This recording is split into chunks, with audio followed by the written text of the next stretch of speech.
37. താഴെ പറയുന്നവയിൽ കുട്ടികളിൽ അഞ്ചാം പനി മൂലം ഉണ്ടാകുന്ന സാധാരണമായ സങ്കീർണം ഏതാണ്? ഉത്തരം ഓപ്ഷൻ ബി ന്യൂമോണിയ. 38. ഏത് പരിശോധനയിലൂടെയാണ് ക്ഷയരോഗം സ്ഥിരീകരിക്കുന്നത്? ഉത്തരം ഓപ്ഷൻ ഡി മാൻഡ്രോക്സ്. 39. മനുഷ്യ ശരീരത്തിലെ അനുബന്ധാസ്ഥികളുടെ എണ്ണം? ഉത്തരം ഓപ്ഷൻ സി 126. വൃക്ക ഹോർമോൺ എന്നറിയപ്പെടുന്ന ജീവകം ഏതാണ്?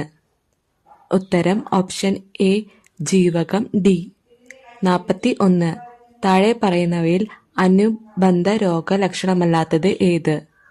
ഉത്തരം ഓപ്ഷൻ ബി വേഗത്തിൽ ശരീരഭാരം കൂടുക. 42. ഏതാണ് ലോക പൊണ്ണത്തടി ദിനം ആചരിക്കുന്നത്? ഉത്തരം ഓപ്ഷൻ എ മാർച്ച് 4. 43. അടുത്തിടെ മാർബർഗ് വൈറസ് രോഗം പൊട്ടിപ്പുറപ്പെട്ടതായി റിപ്പോർട്ട് ചെയ്ത രാജ്യം ഏത്? ഉത്തരം ഓപ്ഷൻ സി ടാൻസാനിയ. 44.